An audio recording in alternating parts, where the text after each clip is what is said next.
Borodo, good morning, how are you? So, start of the school summer holidays, the weather is awesome, and I suspect that lots of us have got things planned for this summer, haven't we? It used to be that sorry, I got completely distracted by something that's just driven past outside. It used to be that August was a very quiet time for clergy, apart from weddings, and it's not true anymore. The seasons just keep going, and that gentler lull that we might hope and expect to have during August doesn't happen. And in some ways that's kind of tricky, because that might be when I would have done some of the more big stuff, the sort of strategic, looking ahead stuff. But it also just means that our churches are living, breathing, carrying on, doing the work of God, which doesn't stop. So I'm kind of torn about all of that. But and I do have a little holiday coming up, so I'm not too worried about getting my August paced correctly. But I said goodbye to year sixes in school. The preaching in church has all been around seeds and growing and what that might be about. And I just feel like we're in the sort of summer season links in terms of us as people, in terms of what the soil is doing, in terms of how the weather is. It just all fits, doesn't it? And I find that fascinating that we kind of what's a good word for it? I nearly said something that was a little bit slangish.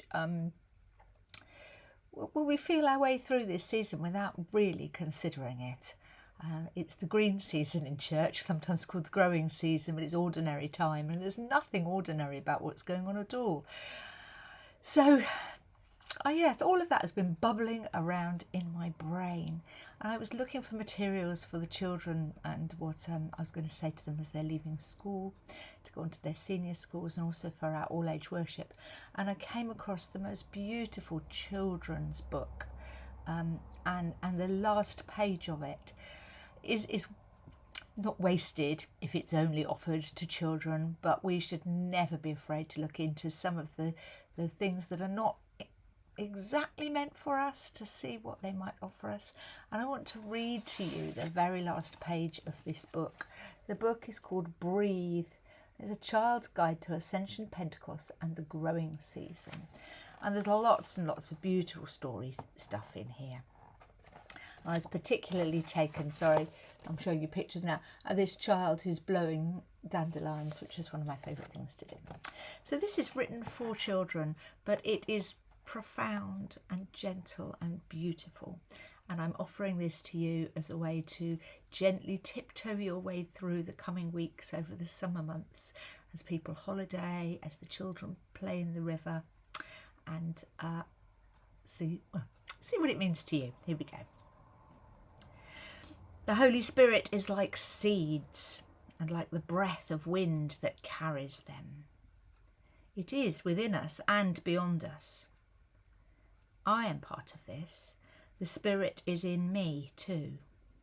You are part of this. The Spirit is in you too. I wonder what kind of fruit I will bring to the world. This is the growing time.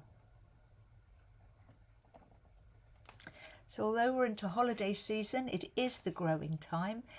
Farmers will tell you that. It's right in front of their very eyes, but it can also be a growing time for us. And so I invite you to try to navigate this season thinking about where the Spirit moves within you and where you see it moving in others, so that you can encourage them in their own growing. Oh, that felt like quite a nice one today.